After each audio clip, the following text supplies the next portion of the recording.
Hey Ratbags, I know so many of you waiting for the Bug Strike Back update to go live for everyone. It's currently in testing, that's called the PTB, and it has been for the last week. We expected maybe the update to drop after the Casually Grounded, as that's what normally happens, but I didn't really mention it, and I'm pretty sure at the start of it, Eric did say they would give you guys a date, but they got maybe a bit busy and stuff, and I don't think they really announced what was happening with it. There is, however, a hotfix, another one, and it's got a whole bunch of changes we're going to go through, but something else really exciting, and I think it might point to a clue when everyone's going to get the Bug Strike Back update.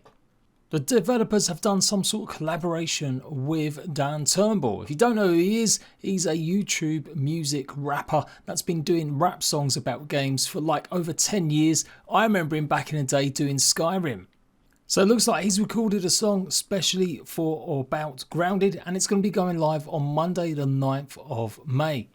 I'm not going to play it because it's an original work and I might get copy striked from him, so hopefully just showing this little clip is enough to get your interest, and I will of course put a link to his channel down below. This is going to be revealed fully on Monday.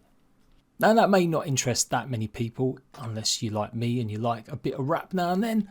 Not going to lie though, Notorious B.I.G. is kind of more my jam. Yes, I'm really old.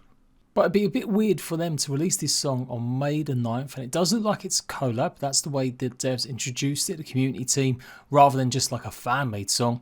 So that's when I think the update's going to go live. But there is still a chance it may just happen tomorrow, as that is actually the full 1 week since the Bug Strike Back went into the PTB. But as I said, there is a fix at the moment. It's about 5 to 6 GB on Steam, so I reckon it'll be about the same on Xbox as well, and it's just gone live. But a lot of fixes have now been implemented for photo mode, crashes relating to the crafting screen, and creature combat. Dust hazards no longer deal durability damage. Ovens can now simultaneously cook all queued items at the same time. That's pretty big news. No more waiting around. It's been a kind of a bug or a glitch, sometimes it will do that. But that's going to mean the grind to cook and get stuff quicker is much reduced. And good news, if I ever get around to editing my 50 days, the mushroom bricks are now cheaper to craft. I have maybe only made about 30 of these so far, and I think I've got like another 800 to cook.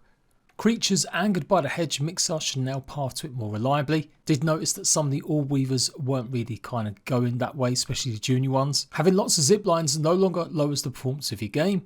Lots of people saying basically they're going splat because it was going too fast. That should be fixed now. They've reduced the damage you take when you're coming off. Lots of CPU customizations for PC, crashes that would occur during base defense. Scrap recipes should now properly display in the crafting menu after being discovered. Lint rope now only costs 2 lint to craft. Wolf spider no longer randomly dips into the floor or other geometry. They've got visible updates to the oak lab and hedge lab. The bird trap and green shield bug parts have new icons. The bird trap art in the crafting screen and building radial match the actual trap art when placed now. Kills while in turret should count towards your kill count total.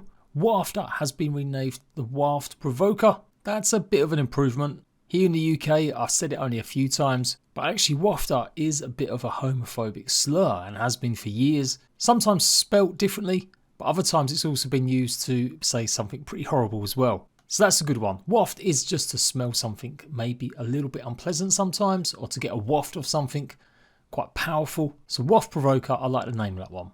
Reduced memory usage on Xbox to reduce 00M crashes. Halving the rate bugs get upset you while trespassing in their territory. Factional reaction based attack cooldowns increased from 2 to 6 days to 6 to 9 days. So it looks like they have listened. People were complaining that they were just simply having way too many. So that's going to be adjusted. They've adjusted the range of creatures that can be sent to bases that are smaller.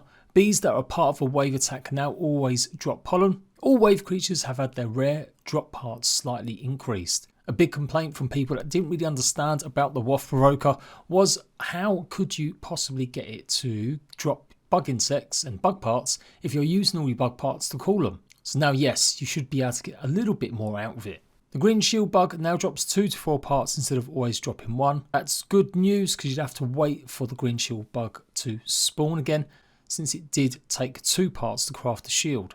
Not the shield, sorry, that's incoming in the future by the looks of things, as in it was 2 parts to craft the torch. Charcoal canteen repair recipe has been reduced to 1 charcoal chunk instead of 2. Pollen turret now visually has a purple flower petal to help further distinguish it from the pebblet turret. Turrets can now be built on steeper slopes like slanted clover roof pieces, and turrets show a reload time bar over the ammo UI. Players will be slowed when finishing zip lines to reduce falling damage. There you go, it has been fixed after all. And upgrades now also reduce the minimum damage value of incoming attacks. Completed mixers no longer show signs floating at the top after saving and loading. Great little update and fantastic stuff. It does look like we aren't going to get the full release until next week. I'd be very surprised if they go ahead and launch this after all tomorrow or Friday, but you never know. Technically, the update did go live last Thursday, and that was a day after where it normally does. Usually it's a Wednesday. So this might be the final hotfix before it comes out this week. But since they've already got that collaboration with, obviously, Dan Turnbull, and that's coming out on Monday, I think Monday is probably a more reliable bet. As soon as we get a confirmation, I'll let you guys know. And there we go. I will do some more recaps and show you some of these new areas in some more videos over the coming days. And I'll see you right back for more grounded news very soon.